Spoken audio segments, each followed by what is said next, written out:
Olá, começa agora na sua TV Assembleia o Contraplano, nosso encontro semanal para falar de temas debatidos no Parlamento e assuntos de interesse da população. Há pouco mais de 6 meses, a democracia brasileira passava por um teste de fogo.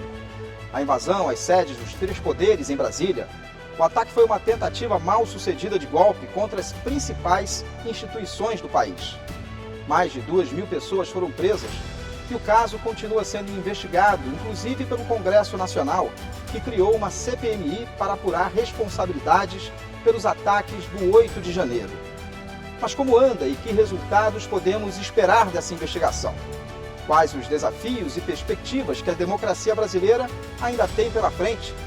Será que o processo democrático em nosso país saiu mais fortalecido ou ainda há espaço para outros golpes contra o regime? O Contraplano está no ar.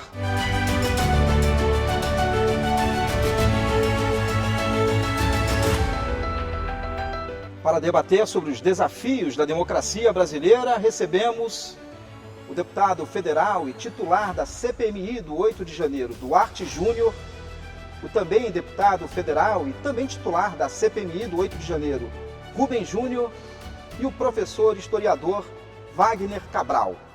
Sejam bem-vindos, obrigado por aceitarem o convite. Eu queria que a gente começasse a conversar sobre o que representou esse 8 de janeiro para a democracia brasileira. A gente pode falar em golpe, em um ataque terrorista. O que representou, na sua opinião, deputado, começando com o deputado Duarte Júnior, esse dia 8 de janeiro para a história da democracia brasileira?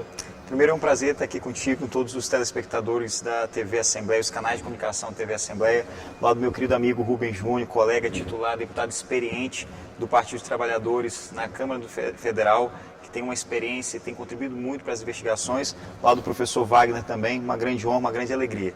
O dia 8, na verdade, foi a ponta do iceberg. Uma série de ações foram realizadas nos últimos 4 anos que levaram a esse resultado.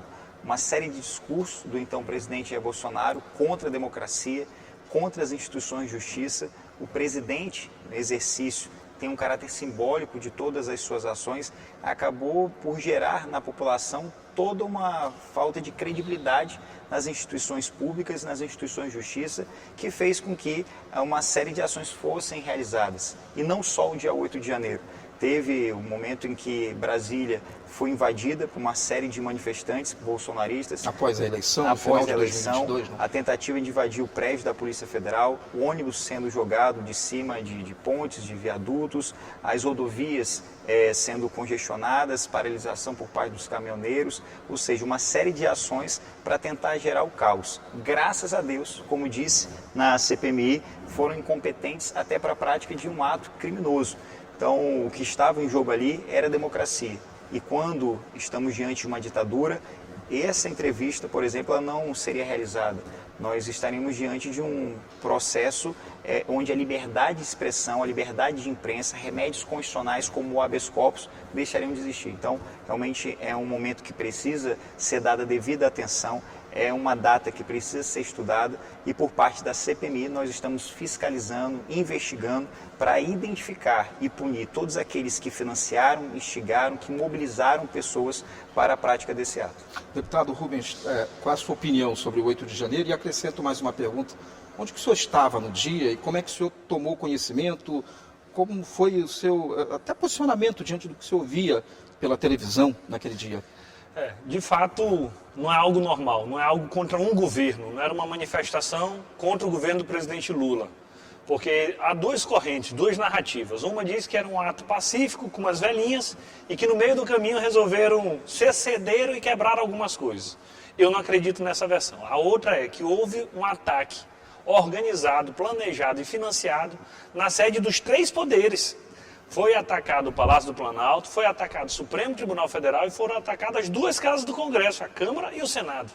Então foi algo que foi planejado e orquestrado com antecedência. Na investigação, a gente percebeu que tinha um objetivo claro desse movimento, era impedir o governo do presidente Lula, que havia sido legitimamente eleito, estava na sua primeira semana, era praticamente o primeiro domingo de governo.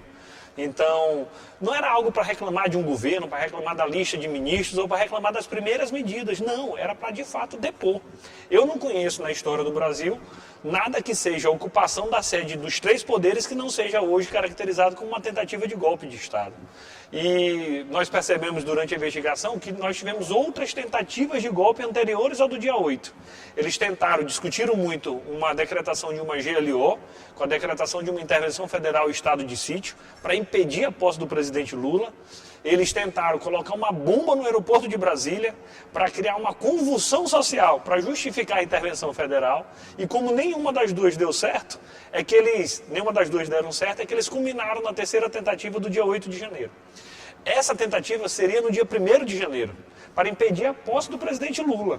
Por que não aconteceu no dia 1º? Porque a posse foi popular, foi democrática. Muita gente tomou as ruas e eles recuaram. Esperaram o primeiro final de semana subsequente. O que impediu a realização do golpe? Primeiro, que eles foram incompetentes.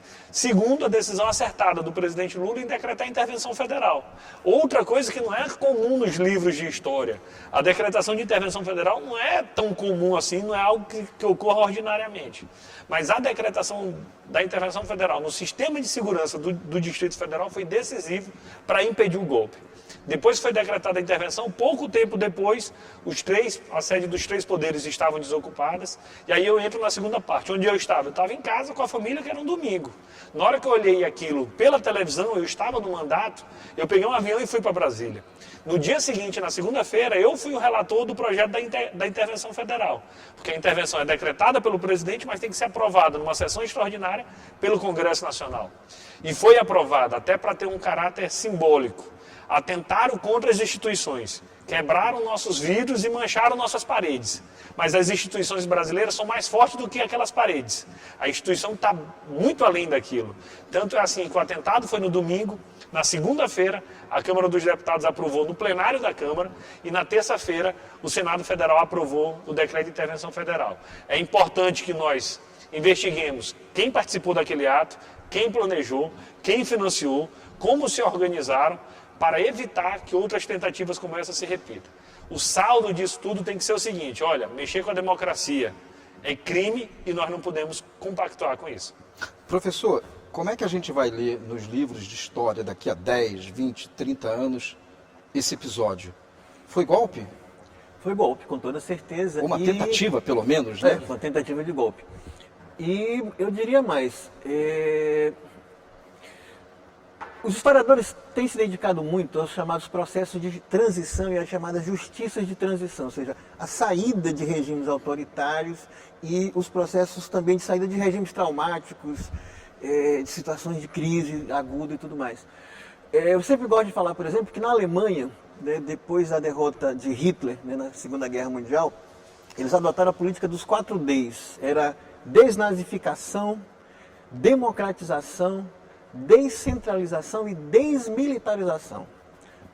A palavra de ordem dos processos de transição, por exemplo, das ditaduras aqui no Cone Sul, eu vou tomar como exemplo, por exemplo, a Argentina, foi pelo direito, né, à verdade, à memória e à justiça. Por que eu lembro desses processos, né, lá na Alemanha, do nazismo, da desnazificação, e aqui do Cone Sul da Argentina? Porque no Brasil, infelizmente, nós não tivemos esses processos. O processo de transição da ditadura militar foi um processo profundamente negociado e silenciado, né, por conta da lei de anistia, de maneira que ficou no nosso país, infelizmente, para muitos setores, nós tivemos isso claramente exposto, né, no governo Bolsonaro, fazendo o quê? Apologia à ditadura militar, apologia à tortura e a torturadores, né, no caso, né, de Bolsonaro defender, né, o torturador Brilhante Ustra, e a manutenção, né, desse processo, sem que tivesse sido de fato enfrentado esse passado, fez com que, né, o bolsonarismo pudesse, essa volta da extrema-direita pudesse existir. Então a gente tem que pensar no curto prazo, né? Quando os historiadores falam em direito à verdade, à justiça e à memória, eles falam também em 3 temporalidades diferentes. Porque a verdade é a verdade das coisas recentes que aconteceram no passado. Quem financiou? Quem estava lá, nós sabemos. Todo mundo viu na televisão. Mas quem estava por trás? Quem financiou? Quem planejou? Agora houve o depoimento do famoso Mauro Cid. né? Ou seja, toda a maquinaria, o Rubens acabou de falar, né? Houve outros episódios anteriores, já na campanha eleitoral, ou seja, a vitória do presidente Luiz Inácio Lula da Silva foi possível somente derrotando a maior máquina política de corrupção eleitoral já montada no país.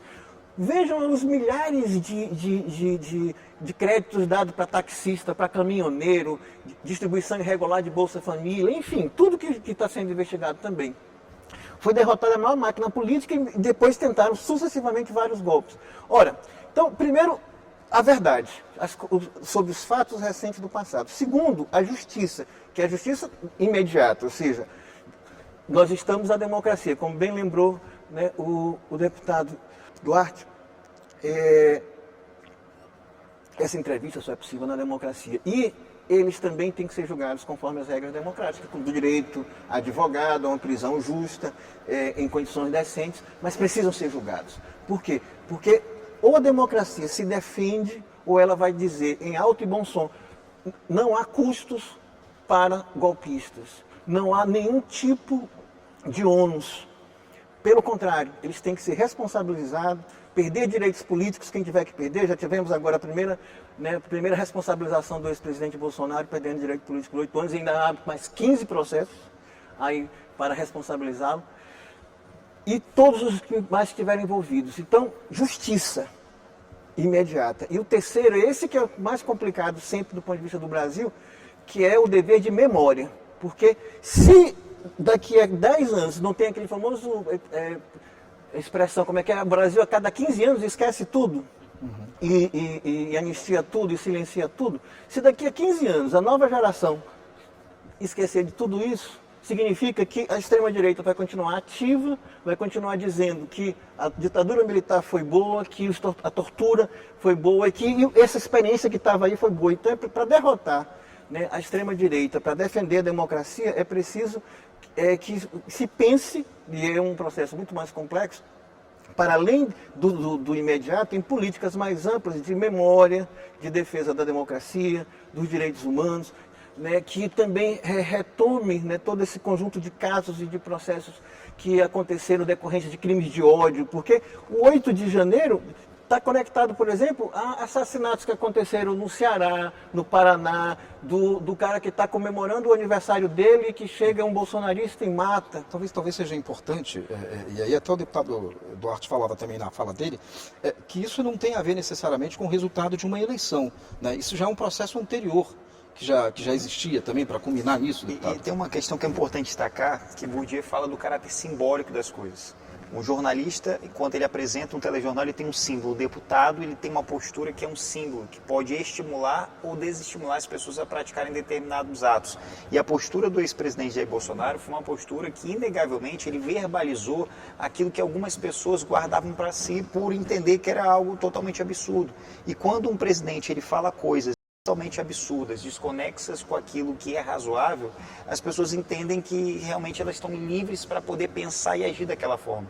Então a postura do ex-presidente, quando ele nega a vacina, quando ele faz discursos contra a democracia, contra a ciência, contra o Supremo Tribunal Federal, ele acaba encorajando a população a se comportar daquela forma, até pela posição que ele se encontra enquanto presidente da República.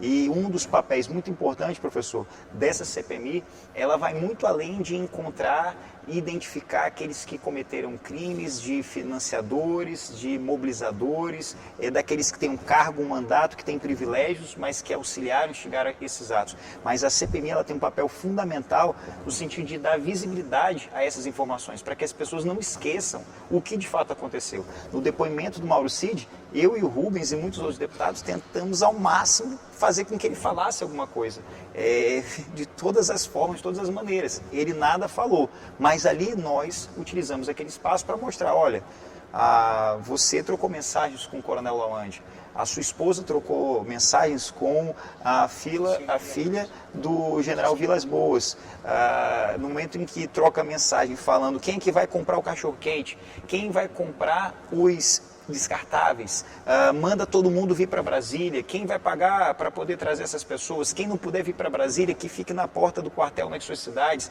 se as pessoas ocuparem os espaços aqui em Brasília, com a população na rua, vai ser diferente do dia 7 de setembro, ou seja, está claro que ela, esposa do ajudante de ordem, homem mais próximo do Bolsonaro, ela estava instigando as pessoas a virem para poder se manifestar, para dar um golpe de Estado. O senhor apresentou requerimento também para quebra do sigilo do pai e do irmão do ajudante de ordem também, o Mauro Cid, não? Não só para a quebra do sigilo, mas também para outras informações relacionadas a questões documentais, troca de mensagens, questões financeiras, ou seja, toda essa quebra de sigilo é importante para que, já que não fala e já que não contribui para as investigações, a gente vai ter acesso a provas objetivas para que nós possamos trazer verdade à luz de toda a comunicação que precisa ser dada a essas informações. Agora, deputado, até pegando o gancho do que o deputado Duarte falou, deputado Rubens, quando o telespectador, a população de uma forma geral, vê o depoimento do Mauro Cid, vê ele se negando a responder os questionamentos. Forças Armadas. Isso. Não é frustrante para essas pessoas, mas isso é o que está na lei, a própria democracia que defende esse direito dele de não falar sobre... Isso, então a gente tem que separar. Ele, enquanto investigado, ele tem direito ao silêncio. Isso é uma garantia constitucional, sendo alguém que eu gosto ou que eu não gosto. Então, eu defendo o direito ao silêncio, inclusive sou contra essa flexibilização que o Supremo Tribunal Federal vem fazendo. Mas mais do que isso, ele como testemunha, ele tem o dever de contribuir. O investigado não, mas a testemunha sim. Ele havia sido convocado como testemunha, mas na prática ele é investigado. Ele tem 8 inquéritos, onde tem um malfeito do Bolsonaro, o Mauro Cid está. Quando há essa confusão entre investigado e testemunha, ao meu ver deveria prevalecer o papel dele de investigado. Não foi a decisão tomada pela CPI. Mesmo ele tendo direito ao silêncio, que eu inclusive defendo, como o deputado Duarte disse, ele tem a comissão tem outros meios de investigação que podem suprimir essa questão do direito constitucional dele ao silêncio. E ainda assim, mesmo ele não tendo respondido nossas perguntas, na introdução ele já trouxe muita informação, porque foi o único momento que ele falou. E ele deixou claro, olha, o ajudante de ordem recebe mensagem, marca agenda, organiza a lista de telefone e não valora nenhuma dessas mensagens. Ou seja, ele transmite a mensagem para alguém fazer o juízo de valor. O ajudante de ordens, ele cumpre ordens. De quem? Ao meu modo de ver, do ex-presidente Bolsonaro. Então, na fala inicial dele, quando ele diz quais são as tarefas, as atribuições do ajudante de ordem, mesmo sem querer, ele falou bastante. Só antes da gente ir para o intervalo. O famoso atentado na Toneleiros e do Gregório Fortunato, em que ele exatamente sendo investigado lá pela famosa República do Galeão, ele dizia, você recebe ordem de quem? Eu recebo ordem do excelentíssimo senhor presidente da República, Getúlio Vargas. Você recebe ordem de quem? Eu recebo ordem do senhor presidente da República, Jair Messias Bolsonaro. E no caso do Mauro Cid, ele tinha uma carreira militar destacada, até virar ajudante de ordem. E aí ele saiu de ajudante de ordem para executor de ordens. E aí ele, infelizmente, ele se envolveu em rachadinha, em fraude de cartão de vacinação, em vazar informação de inquérito sigiloso. Ele está sendo investigado no inquérito das fake news. Ele tinha mensagem golpista dentro do celular dele. Então, onde tinha o malfeito do Bolsonaro, lá estava o Mauro Cid. Só uma pergunta rápida para a gente ir para o intervalo. Há possibilidade dele ser convocado, nesse caso, não como testemunha, mas como investigado? Pode, ainda? só que mesmo nesse caso ele pode ficar em silêncio de novo. Então eu prefiro a linha de continuar a investigação independente da oitiva dele. O deputado Duarte já deu exemplos. Quebra de sigilo telefônico, quebra de sigilo bancário, convocação de outras pessoas que podem corroborar. Nesse caso, há muito tempo, a investigação criminal ou a investigação de qualquer forma independe da confissão dele. Então, mesmo ele em silêncio, nós temos outros elementos de investigação que nos ajudam a repor a verdade neste caso. Eu sei que o tempo já estourou, porque ela mostrou ali já a placa várias vezes. De 1 minuto. De 1 minuto já passou. Mas a testemunha, ela é, no caso das provas, no que diz respeito ao processo, é uma das provas mais fracas. Então, é importante a quebra desses sigilos para que a gente possa ter provas objetivas, de uma troca de mensagem, de um depósito. Então, com certeza, a CPMI ela tem tudo para chegar ao objetivo, que é dar uma resposta para a população. É isso. Então, chegamos ao final do primeiro bloco, vamos para o intervalo e na volta continuamos a nossa conversa. É um instante só.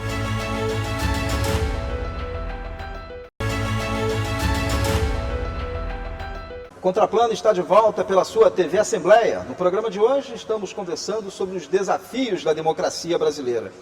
E a gente falava sobre a questão da CPMI, ela foi instalada no dia 23 de maio, né? Já são quase 2 meses aí. O que a gente já tem de resultado, deputado? O que a gente já pode falar que a CPMI está conseguindo investigar? Resultado talvez não, porque ainda está muito longe do final dela, né? Mas o que a gente já consegue observar a partir das oitivas, das investigações que estão sendo feitas? Olha, a meu ver, eu comentava até aqui com o Rubens, com o professor, no intervalo, o governo ele cometeu um erro no início, pois não quis a investigação. Mas ele não quis por entender que prejudicava, melhor dizendo, a gestão, prejudicava outras pautas, por exemplo, a reforma tributária. E a gente viu que aprovamos a reforma tributária, algo que tramitava ali há décadas, há mais de 20 anos. Os trabalhos na CPMI foram suspensos para que a reforma pudesse passar e ser aprovada como a população precisa.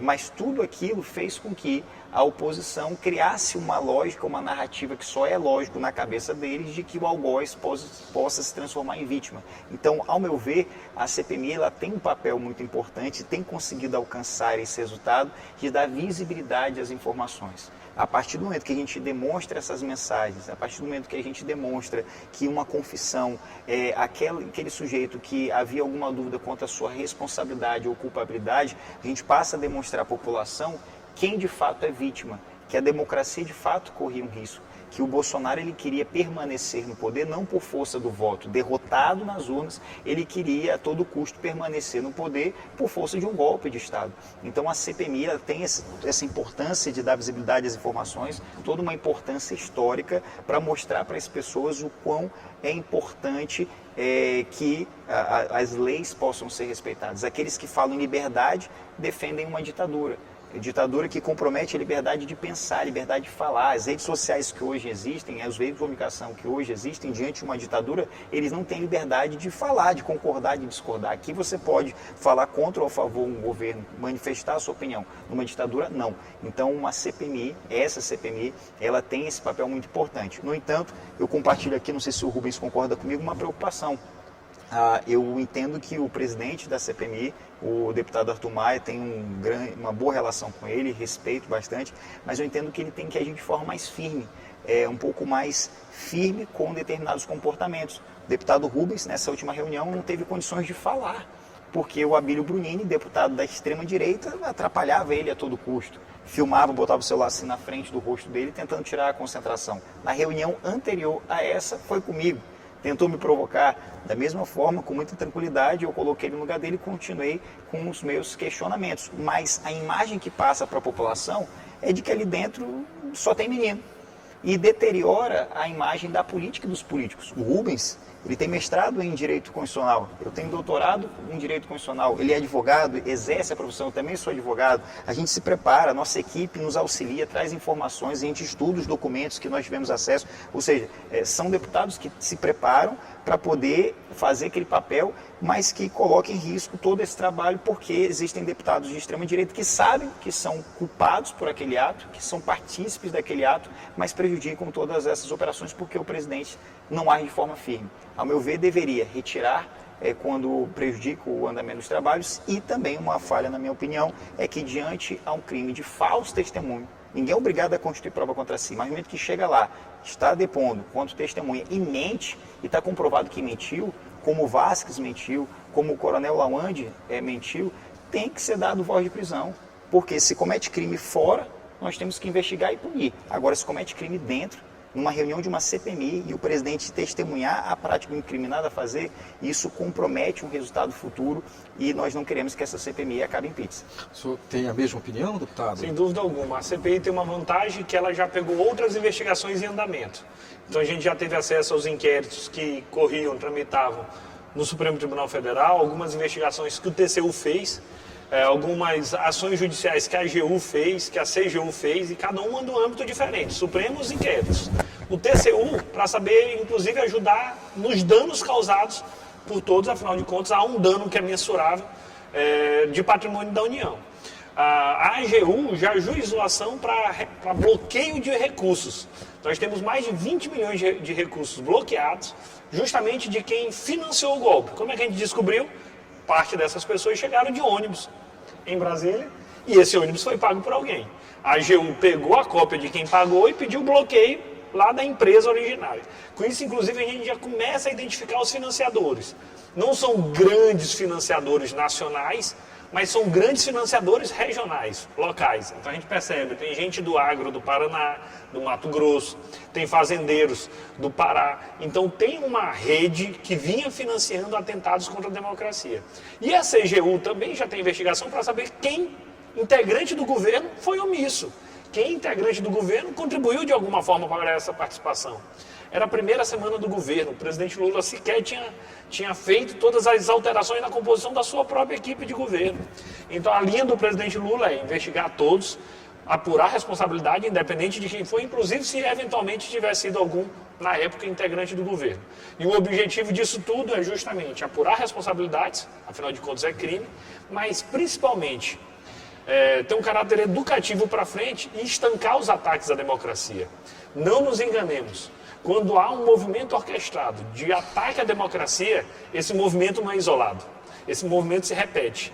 As fake news que marcaram a eleição de 2022 não acabaram. Continua tendo uma onda de fake news através das redes sociais. É por isso que teve muita resistência para votar um projeto de fake news no primeiro semestre na Câmara dos Deputados. E é possível que continue tendo financiamento para outros atentados democráticos. Então o que nós queremos de fato é proteger a democracia. O objetivo não é defender o governo A, B ou C. A gente respeita as divergências políticas de todo mundo.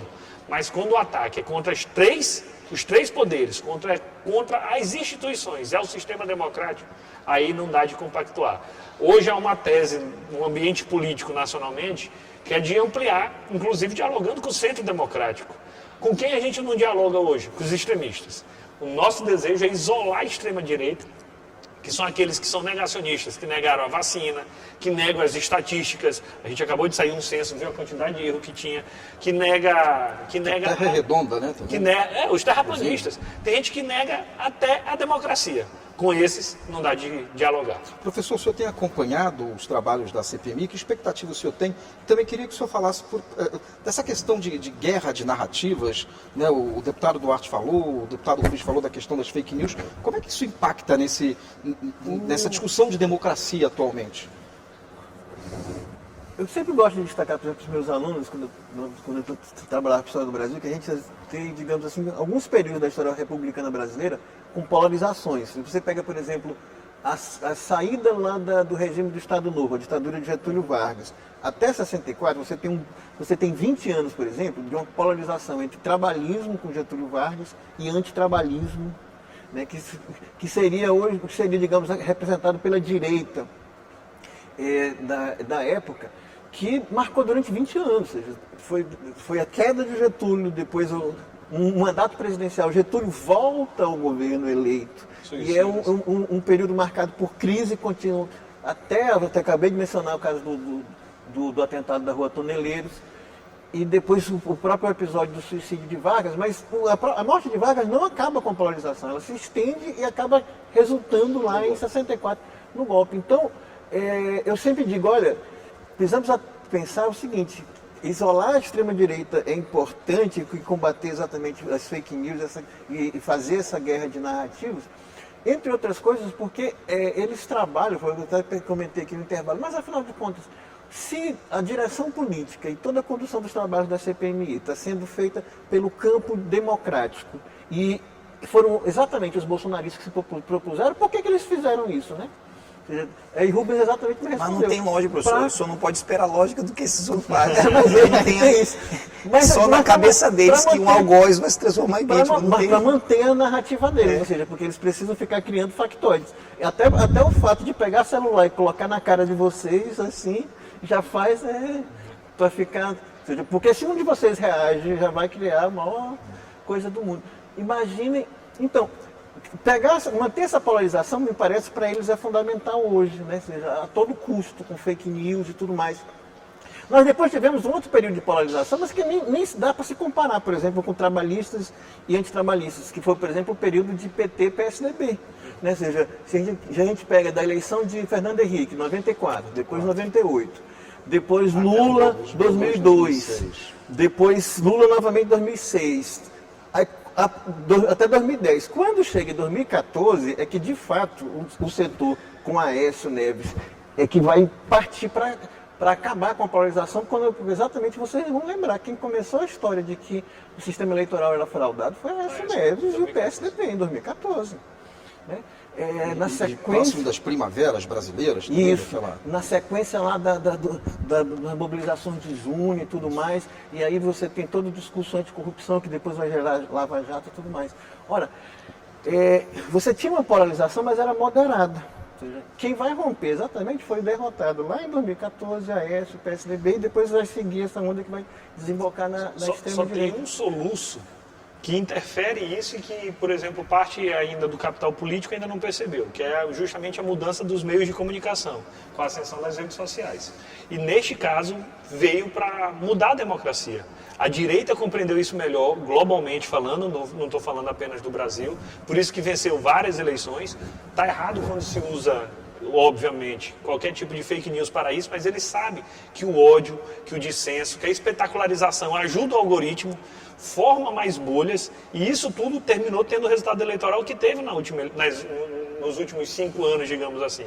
E isso veio para ficar. E é por isso que então, querem a discussão da PL, da regulação, democracia, de como conviver com esse avanço tecnológico, os novos meios de comunicação.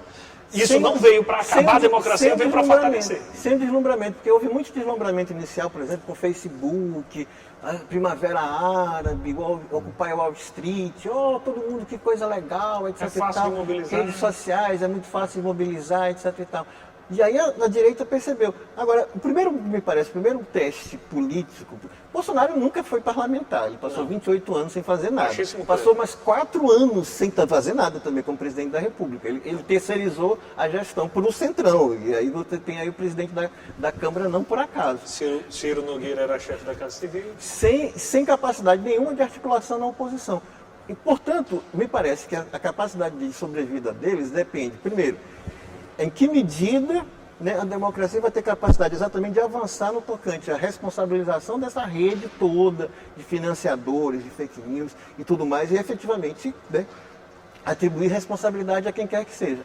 E depois o processo propriamente eleitoral, porque eles vão tentar, por exemplo, nós temos eleições municipais. É bem verdade que eleições municipais não necessariamente mas tem proximidade. Mas tem proximidade. Não necessariamente, por exemplo, bolsonaristas vão se eleger prefeitos. É uma outra dinâmica. Né? É uma outra dinâmica, porque tem dinâmicas, as situações locais são muito específicas, mas eles vão tentar, digamos, sobreviver a partir daí. Né? Eu me preocupo hoje exatamente também nesse sentido. Por isso, acho que do ponto de vista dos historiadores, como eu disse, ou seja, historiadores falam no curto prazo a verdade e na justiça, mas a longo prazo é a questão da discussão da memória e desses embates mais amplos. Por exemplo, Mauro Cid foi fardado, porque a recomendação das Forças Armadas para dizer, ele foi nomeado ajudante pelo próprio Exército. Nós precisamos, de fato, precisa sair, me parece, como uma recomendação importante para a democracia brasileira, acabar de vez, por exemplo, com qualquer especulação em torno do famoso artigo 142, 144, que dá, supostamente, poder moderador para as Forças Armadas. Essa interpretação que foi o Ives Gandhi.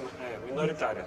Ives Gandhi e tudo mais. Ou seja, isso não pode existir. Ou seja, é preciso acabar, inclusive, reformar essa parte da Constituição, de algum momento dessa coisa. Da mesma maneira, participação de militares, policiais militares, eles têm todos os direitos políticos e precisam ser preservados. Agora, quer fazer política? Precisa sair. Né? E precisa ter um tempo de... como é que chamam? Afastamento. Uma quarentena. Precisa ter um tempo de quarentena. Da mesma forma, juízes. Ou seja, o que é o papel de Sérgio Moro, o papel do Deltan Dallagnol nesse processo todo que nós tivemos agora, o lavajatismo? Ou seja, eles fizeram política dentro do judiciário, né? Uma política expressa, aberta. Né? Ora, é preciso criar aquela quarentena. Se quer fazer política, faça, por exemplo, com o Flávio Dino. Saiu. Renunciou de ser juiz, foi ser candidato, como qualquer cidadão, etc. E tal. Agora, saiu imediatamente de uma coisa, para se tornar ministro de Estado de Bolsonaro, ou seja, sair de ser juiz que impediu Lula de ser candidato, para se tornar ministro de Bolsonaro, é preciso discutir regras de quarentena para juízes, né, para esses membros de qualquer forma do aparelho de Estado, para militares, policiais militares, e discutir fórmulas democráticas também de controle, que você teve, por exemplo, de ocupação, são 6 mil cargos de militares ocupados ao longo do governo Bolsonaro. Eu fiquei assustado ontem, porque quando eu vi a matéria do final do projeto de escolas cívico-militares, eles fizeram, gente, na verdade, dependendo do cargo, se era coronel, se era tenente, etc. Então você recebia 9, 7, 8 mil reais. Na verdade, Bolsonaro fez um grande esquema para criar praticamente um segundo, às vezes um terceiro salário mensal para milhares de militares, né, nesse período todo. Então não é acaso que Mauro Cid e todos os depoimentos que me parece estão aparecendo e os dados que estão aparecendo aí no celulares dizem, claro, não se preocupe, a caserna está conosco. Isso é preocupante, a gente precisa ter essa preocupação, né? Aquele medo da desmilitarização. Como pensar isso, mantendo, obviamente, todos os direitos dos militares? Eles são cidadãos como quaisquer outros, como todos nós, mas eles não podem ser mais. Mas aí, só para deixar a polêmica para encerrar o bloco, por incrível que pareça, um dos motivos que não aconteceu o golpe foi porque, no final, as Forças Armadas não embarcaram. Exatamente. Eles tinham perspectiva de participar. Eles apoiaram, boa parte deles incentivaram, foram condescendentes com os acampamentos, mas na hora H a Força Armada não embarcou. Então há de se reconhecer neste ponto específico que um dos motivos para que o golpe não se concretizasse foi justamente esse, que na hora H as Forças Armadas seguiram o resultado eleitoral. E é uma questão que merece reflexão. Por quê, né? Mas isso é para o próximo bloco. E no próximo bloco também a gente vai falar um pouco sobre as perspectivas, né? O Congresso está em recesso, a CPMI também nesse momento está em recesso. Qual a perspectiva que a gente tem para o segundo semestre da comissão? O que vai ser, por exemplo, há a possibilidade do ex-presidente Bolsonaro ser convocado, convidado para ser testemunha ou depor? Mas no próximo bloco. A gente vai para mais um intervalo e na volta continuamos com o último bloco do programa Contraplano. É um instante só.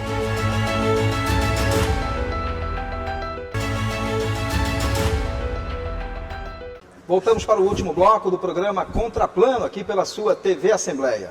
Hoje discutindo os desafios da democracia brasileira.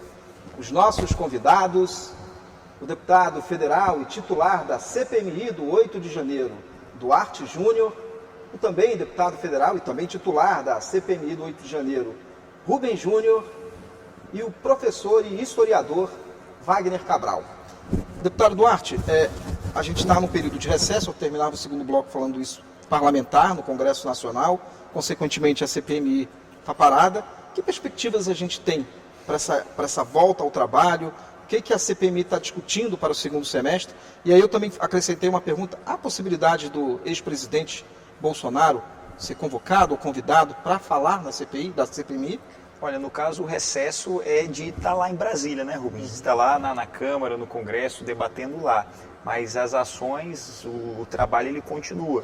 Eu, a minha equipe, as pessoas que fazem parte do meu gabinete compartilhado na área da assessoria legislativa, a gente está debruçado nos materiais, nos documentos que a CPMI recebeu nessas últimas semanas, documentos esses sigilosos. Nós já recebemos a senha para poder acessar essas informações, estudando esses documentos para poder fazer os questionamentos aos próximos que farão parte das oitivas, né? Os próximos convocados e convidados que virão para a oitiva. Por exemplo, a perspectiva de que o mês de agosto comece com a oitiva do ex-ministro da Justiça e ex-secretário de Segurança Pública do DF, o Anderson Torres. Uma oportunidade única, porque realmente ele tem muito o que falar. Ele continua preso, né? Ele foi ministro da Justiça, ele foi secretário de Segurança do DF quando tudo aconteceu. Então tem muito o que contribuir. Com ele foi apreendida uma minuta de golpe, então ele tem muito o que se explicar. É importante também sublinhar sobre essa possível convocação, convite para o Jair Bolsonaro. A meu ver, a nossa preocupação tem que ser muito mais em resolver o problema do que curtidas, do que likes nas redes sociais, do que visualização. Trazer o Bolsonaro para a CPMI sem avançar nas investigações, sem a leitura adequada dos documentos, sem contrapor o Bolsonaro com determinadas informações, colocar ele em contradição, talvez seja ali uma oportunidade de dar ele um palanque. Então não faz sentido chamar agora. eu vejo sim que fará sentido chamar no final das investigações, depois de todo um processo de investigação, depois de um respeito à cronologia, começamos as investigações da forma correta, ainda não chegamos no dia 8 de janeiro, mas é importante a presença do ex-presidente Jair Bolsonaro com o avançar das investigações. Agora eu não vejo nenhum tipo de sentido para convocá-lo para esse momento, para essa oportunidade. Eu acrescentaria uma linha de atuação que é justamente na quebra de alguns sigilos bancários. A gente pouco investigou ainda os financiadores, mas não adianta tu chamar quem financiou se antes tu não tiver o extrato, a comprovação. A gente faz investigação com primeiro tendo as informações. Então, na primeira reunião, nós vamos pedir a quebra de sigilo bancário de todas essas empresas que participaram, para saber se eles financiaram só os atos do dia 8 ou todos os atos antidemocráticos anteriores. E a partir daí nós faremos várias oitivas. Há um capítulo também a ser debatido, que é qual foi o papel das redes sociais e das grandes plataformas. O golpe foi convocado pelas redes sociais. E aí, pode-se convocar um golpe e isso é liberdade de expressão? Para mim, não é. Ali é um claro exemplo de um acesso. A gente já viu atentados a escolas em São Paulo sendo orquestrados através de redes sociais. Isso é liberdade de expressão? Para mim, não. O direito à vida está muito acima desse suposto direito absoluto à liberdade de comunicação. Então, essas duas linhas foram pouco acionadas, têm que ser ampliadas, e o objetivo é despartidarizar um pouco a investigação e, de fato, levar todo mundo. Nós já aprovamos a convocação do general G. Dias, que era integrante do governo. O governo tem uma orientação clara, não queremos blindar ninguém. Mas o que nós não vamos aceitar é a oposição, que nesse caso é minoritária, está com síndrome de maioria, achar que eles têm a maioria e que eles conduzem a investigação. Ou mesmo eles emplacarem a narrativa deles, dizendo que era uma CPI das velhinhas, que o que houve foi o governo querendo se vitimizar. Não. O custo do dia 8, para além do que foi quebrado, foi muito grande, atrapalhou a pauta do governo, atrapalhou o andamento. A CPI em si, ao meu ver, não deveria ter acontecido, afinal de contas, mais importante é a pauta que muda a vida do povo. E internacionalmente, imagina o impacto, o mundo todo assistindo aquilo no Brasil. Essa tentativa de golpe não tinha amparo nem mesmo nos nossos vizinhos. Quando teve o golpe de 64, havia essa ambiência política em toda a América Latina. Esse movimento agora não, era absolutamente translocado e, graças a Deus, feito por incompetentes, por isso que não teve o fruto devido. Ele era parecido com o Capitólio, né, que aconteceu nos Estados Unidos, né? Uma cópia aí. E a gente estava aqui comentando, mas se você tinha, então, essa, digamos assim, uma grande maioria das Forças Armadas apoiando a ideia de um golpe, então por que não houve, né? Acho que essa questão é importante destacar. O Rubem destacou, primeiro, não há nenhum cenário internacional favorável, né, a essa nem questão. apoio popular interno. Não há apoio popular interno de massas, de maneira que eles se viram confrontados com o fato de que podiam, de fato, assumir o governo, mas iam colocar o Brasil numa situação de isolamento internacional e no médio prazo, talvez até no curto prazo, com certeza seriam derrotados. Sim. A pergunta que se faz sempre em relação aos militares é essa. Diante da derrota, o que aconteceria no Brasil, né? Na Argentina, houve um processo de transição traumática. Ou seja, os militares assumiram, a ditadura militar se estabelece e eles fazem uma guerra contra a Inglaterra, né, o Reino Unido, que eles chamam de Guerra das Malvinas, que foi conhecida aqui como Guerra das Malvinas, e que os ingleses chamam de Guerra das Falklands, né, das Ilhas Falkland. Foram derrotados. E com a derrota da ditadura, a derrota militar, a ditadura cai também. E isso gerou uma situação na Argentina em que a sociedade civil foi capaz de investigar, processar e punir os crimes resultantes da ditadura. Então, os generais da ditadura, Videla morreu na prisão, Maceira morreu na prisão. Quando Maceira morreu, Emiliano Maceira, comandante da Marinha argentina, responsável comprovadamente por pelo menos 5.000 mortes de argentinos. O comandante Maceira, quando morreu, a capa do jornal Página 12 foi: Maceira murió, el infierno es pouco, o inferno é pouco. Porque a sociedade argentina assumiu para si a tarefa, isso não pode se reproduzir mais. E julgou de fato os militares, colocou-os na prisão e morreram na prisão. E quando morrem, diz: o inferno é pouco. Quando o Videla morreu, foi a mesma coisa. Isso gerou, não somente no Brasil, mas na América como um todo, o que os historiadores chamam de medo da argentinização. Esse medo ainda existe. E esses militares do Brasil de hoje têm esse medo. E com um destaque, o papel do judiciário foi decisivo na defesa da democracia. Teve muita altivez, por isso que é tão atacado até hoje.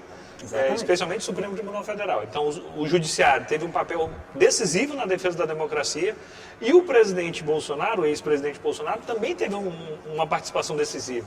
Quando decidiu pelo armamentismo da população, porque ele sabia que precisava ter muita gente armada para tentar um golpe em caso de derrota. Quando ele estimulou a questão dos acampamentos, ele disse, não, isso é movimento legítimo, pode fechar a estrada, não tem problema, eu não vou fazer nada. Quando ele não reconheceu o resultado eleitoral. Olha, é um absurdo ele desconhecer, ele não reconhecer o resultado eleitoral. Então, essas ações e omissões dele contribuíram para o ambiente golpista, para essa instalação de caos. Ele próprio tentou dar um respaldo jurídico na tentativa de GLO, não encontrou respaldo jurídico sério, encontrou fanatismo, e fanatismo tem em todos os lugares. Mas ele teve esse papel decisivo. Se é o caso dele ser convocado agora, de fato, acho que não, e pode ficar um pouco mais para frente. Mas que ele teve participação direta nisso, sim. Ele, inclusive, chegou a pensar, se o golpe der certo, eu não posso estar no Brasil, eu tenho que ter um álibi, vou sair e vou para os Estados Unidos. Aí alguém disse, epa, mas tu não pode voltar porque tu não se vacinou. Aí ele disse, não tem problema, alguém frauda meu cartão de vacinação. Mauro Cid, vem cá. Mauro Cid, vai lá e faz o serviço. Aí o famoso Mauro Cid. E onde estava o Anderson Torres? No dia? Lá nos Estados Unidos, próximo do Bolsonaro. Então isso tudo tem que ser investigado. Eu não acredito em coincidência. Ele criou uma espécie de Estado-Maior na Flórida? Esse era o objetivo, para comandar o golpe do exterior. Mas uma coisa que me preocupa também, professor, é que, reparem, com todos os desmandos do governo Bolsonaro, com todos a tragédia social, tudo que nós passamos pela pandemia, e a eleição foi decidida por 2% apenas, apertadíssima, pelo abuso de poder político, pela seita que ele tem.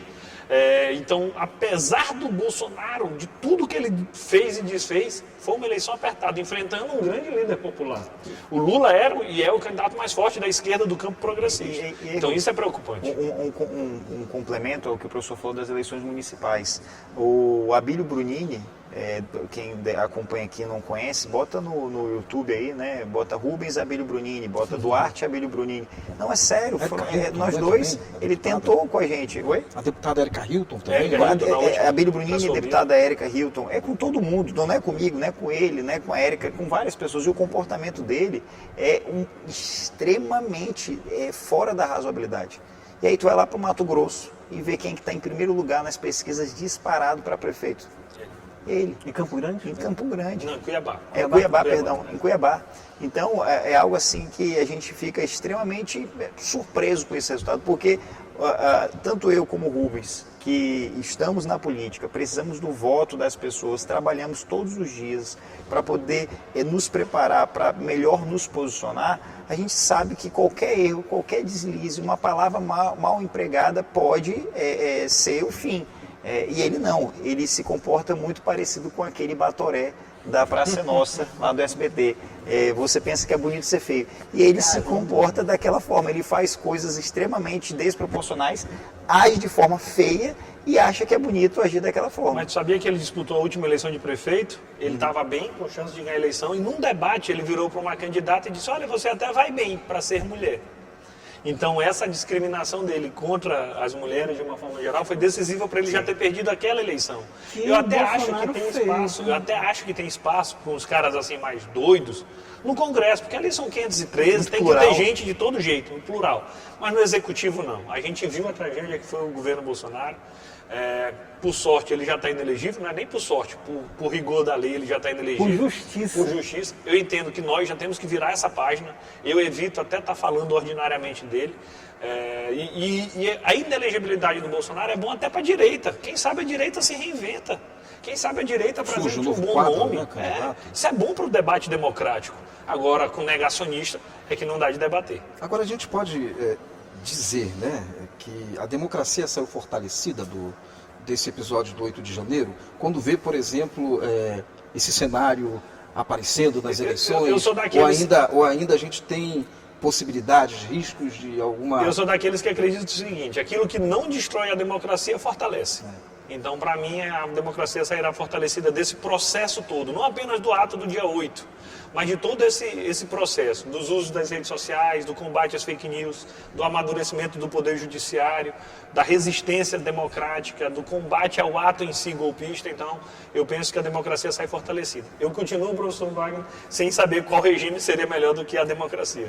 Eu acredito que sim. É o menos pior. É o menos pior disparado. Eu acredito que sim, até trago aqui um ato que para mim foi um grande símbolo, quando o presidente Lula, os ministros do Supremo, os governadores Todos os governadores no dia seguinte. Todos os governadores no dia seguinte fizeram aquela caminhada para olhar aquilo que tinha acontecido. Aquela foi uma demonstração de que a democracia é importante para todos nós, para a direita, para a esquerda, para o centro, e que todos nós somos contrários aos extremos.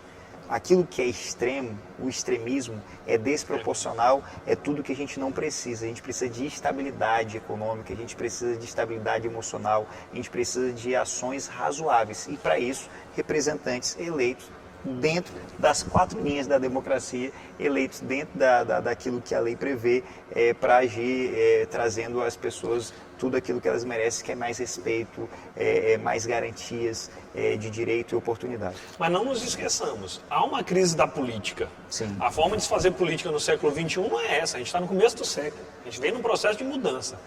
Não adianta mais pensar em fazer política hoje como era há 20, 30 anos, única e exclusivamente na compra de voto. Não. A evolução tecnológica ajuda, o amadurecimento da democracia ajuda, há uma crise da política até dentro do Congresso Nacional. É pouca gente fazendo política de verdade. A última eleição foi entre Lula e Bolsonaro, que são 2 líderes que sabem se comunicar, bem ou mal reconheçamos isso, mas de 89 para cá, todas as eleições giraram em torno do Lula. Então nem mesmo a esquerda conseguiu se oxigenar.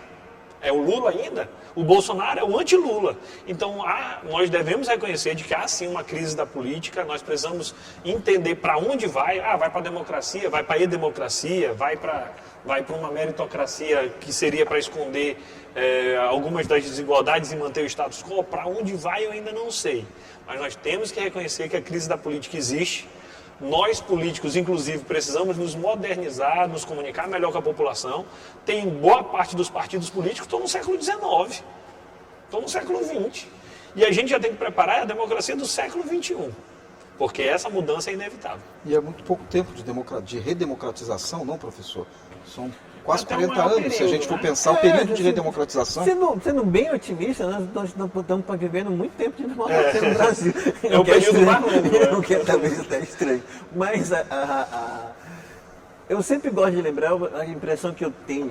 Eu vou te dizer que é muita impressão. Eu olhando inclusive a própria forma como o presidente Lula e uma boa parte do universo da política brasileira tratava as coisas antes do 8 de janeiro, é que haveria uma espécie de acomodação geral, pós-eleitoral. E não houve. Né? Ou seja, você tem um momento da eleição, briga, e depois termina o processo e você reflui, né? É normal, um processo normal, etc e tal. Não houve isso, né? E aí, com o 8 de janeiro, me parece que ficou claro, por exemplo, Lula achava, e pelo menos boa parte da classe política que foi vitoriosa através da sustentação ao governo Lula, é que haveria essa distensão e que de alguma maneira o processo político brasileiro caminharia para alguma forma de conciliação, que é muito tipicamente brasileira, assim, etc e tal. Eu disse assim, olha, com 8 de janeiro, Luiz Inácio Lula da Silva descobriu uma coisa, é que se eles tivessem ganho aquela eleição, ele poderia ter virado um Salvador Allende. Ou seja, ele poderia ter sido preso e morto ali. Não se trata de... Não é jogo retórico. Porque foi assim que foi feito no Chile. Salvador Allende se refugiou e tentou se defender. E foi morto. A forma, o discurso da extrema-direita bolsonarista é muito claro. Ou seja, eles partem efetivamente para eliminar, ou seja, é físico. Não é ideológico. Não é somente ideológico, ser derrotado nas urnas, não. Trata-se de matar efetivamente. Então, ter essa consciência aguda, me parece, do ponto de vista de uma boa parte da classe política brasileira, coloca exatamente, acende, me parece, esse alerta. Como eu disse, olha, a democracia está em risco e vai continuar ainda em risco. Se ela sai fortalecida, sai. Mas se esses elementos, digamos, mais estruturais, como eu falei, seja, dessa presença estrutural dos militares e da forma como agem, eu sempre gosto de ressaltar, olha, é difícil dizer isso, mas quem vai lembrar onde é que estavam os militares que deram sustentação a Bolsonaro no período anterior? Ora, os comandantes da MINUSTAH, da Tropa de Paz Brasileira, lá no Haiti, saíram direto para ser a base dos bolsonaristas. A ocupação militar do Haiti pelas tropas brasileiras foi alvo de muitas críticas e nunca foi efetivamente discutida. Da mesma maneira, houve um recurso extremado no Brasil, dada a nossa crise de segurança pública, de ficar chamando as Forças Armadas para resolver tudo. O artifício da GLO. Né? Bolsonaro pensou em fazer uma GLO antes, para exatamente tentar garantir o golpe com a história da bomba, do coisa. E também foi sugerida uma GLO para sanar o problema do 8 de janeiro. Aí o presidente Lula optou pela intervenção. Aí o Lula optou pela intervenção. Por que acontece? Qualquer crise na sociedade brasileira chama os militares. Pedrinhas, crise aqui em 2013, cabeças cortadas no presídio de Pedrinhas. Quem é que Rosiana aciona na mesma hora? Força Nacional. Então, é preciso que a gente rediscuta, porque não dá para achar que os militares vão resolver nossos problemas de segurança pública, de crise, de coisas, sim, situações emergenciais. Então, se você não entra a fundo nessas questões, me parece, e acho que talvez seja uma questão, não é objeto da CPMI e não vai liberar sobre é um objeto de um outro contraplano. Né? Mas é objeto de... mas eu acho que esse deve ser o principal alvo da CPMI. Qual deve ser? Combater tudo aquilo que ataca a democracia. Quando a gente identifica os financiadores e a gente estanca aquele processo de financiamento, a gente evita outros tipos de ataques democráticos. Então o objetivo da CPI não é apurar o peixe pequeno que de fato quebrou uma vidraça do palácio. Não. O foco é impedir novos ataques à democracia. Então o nosso desafio enquanto membro da CPMI é justamente olhar para frente. A partir da investigação do que aconteceu, evitar novos ataques. A gente já está bem estourado, mas embora a nossa produtora ali, Aline Cantanhede, esteja olhando, já dizendo que o tempo acabou, eu queria deixar 30 segundos para que cada um de vocês fizessem as considerações finais, começando pelo senhor, deputado Duarte Júnior. Vou tentar falar nos 30 segundos aqui, mas como eu imagino que os meus outros dois colegas aqui, Rubens e o professor, como professor a gente sempre gosta de conversar muito, vão descumprir um pouco esse prazo, eu vou tentar, enfim, já perdi uns 10, 15 segundos, mas dizer que o principal nessa CPMI, como o Rubens aqui destacou, é olhar para frente. E dar uma mensagem para a população, principalmente, professor, os mais novos, os mais jovens, do que estava em risco. Algo muito maior do que o Lula, muito maior do que o Bolsonaro, muito maior do que direita e esquerda, mas o nosso país. Quando a gente fala de atentar contra a democracia, quando a gente fala da possibilidade de vivermos novamente uma ditadura, mesmo aqueles que não estavam vivos em 64, mas que acompanharam pelos livros, pela história, pelos filmes, quando a gente coloca na prática o que iria mudar na nossa vida, você não ia ter essa liberdade de se comunicar num canal de comunicação como esse. Veículos de comunicação seriam fechados. As redes sociais, você não teria a possibilidade de manifestar o seu pensamento como hoje é. Então, é muito importante que isso esteja claro para as pessoas. E deixar que esse fanatismo, estabelecer alguém como mito, isso pode fazer com que tudo que hoje a gente tem como garantia constitucional seja perdido. Então, essa luta de olhar para frente é importante, mas sem esquecer o que passou, dando respostas claras à sociedade da importância da gente não abrir mão daquilo que é nosso por direito. E, claro, não falo só por mim, mas o deputado Rubens e muitos outros deputados que estão lá no Congresso Nacional, na Câmara dos Deputados, senadores no Senado, estamos lutando para reconstruir o nosso país. Não existem dois Brasis, existe um país que precisa lutar por aquilo que é inadiável, acabar com a fila da saúde, garantir acesso a oportunidades, garantir inclusão, uma educação pública inclusiva de qualidade. Essas são pautas urgentes, essa é a nossa prioridade. E a gente só vai conseguir alcançar isso com uma democracia forte, com instituições justiça forte. E quero também aqui destacar que para o nosso segundo semestre de trabalho, nós vamos colocar para votar a nova lei de plano de saúde. Eu estou como relator, já venho dialogando com o deputado Rubens, para que a gente possa avançar nessa pauta e garantir mais acesso à saúde, mais acesso à qualidade de vida a todos. Deputado Rubens. Eu quero primeiro agradecer a oportunidade de fazer parte dessa mesa, mas eu quero encerrar fazendo um convite. A CPI é um processo de investigação pública e política, e isso faz com que a investigação seja diferente. Então o convite que eu quero fazer é que justamente a imprensa continue acompanhando e principalmente o cidadão, através das redes sociais, continuar nos ajudando nessa investigação. Tu não tens noção do número de perguntas que eu recebo, de sugestão, de linha de investigação. Tem gente que está até analisando os documentos públicos que estão disponíveis no site do Senado, no site da comissão, no link da comissão. Então a gente consegue democratizar a investigação. Então aproveito para fazer esse convite, nos ajude a investigar ainda mais. Quem sai ganhando com isso é o fortalecimento da democracia, é o nosso Brasil. E o melhor de tudo mesmo é que fica claro de que aquela tentativa de golpe, que era para evitar a implantação do comunismo no Brasil, era um delírio apenas. Nós temos 7 meses do mandato do presidente Lula, não teve igreja fechada, não teve comunismo instaurado, não teve retaliação, pelo contrário, é um governo que vem para melhorar de fato a vida do que mais precisa, a volta de importantes políticas sociais e com responsabilidade fiscal. Então a perspectiva desses 6, 7 primeiros meses são as melhores, ainda bem que o Lula voltou. Professor Wagner Cabral. É isso, ainda bem que o Lula voltou. Precisamos pensar exatamente isso, no curto prazo, no médio e para frentemente, como diria Odorico Paraguaçu. Precisa discutir exatamente essas questões mais amplas da democracia, papel dos militares, políticas de memória para as novas gerações, para enfrentar de fato esse desafio de que essa narrativa, né, de um paraíso perdido da ditadura não exista mais. Nunca existiu isso. Né? E isso não pode ter mais substância nas tias do WhatsApp, nessas conversas que estão aí colocadas. Então, a democracia precisa se defender, né, das fake news, dessa militarização extremada e do radicalismo da extrema-direita. Né? Muito obrigado. Bom, chegamos ao fim do programa de hoje. Você pode acompanhar a reprise do programa Contraplano em nossa programação ou em nosso canal do YouTube. Até a próxima semana com mais um programa Contraplano.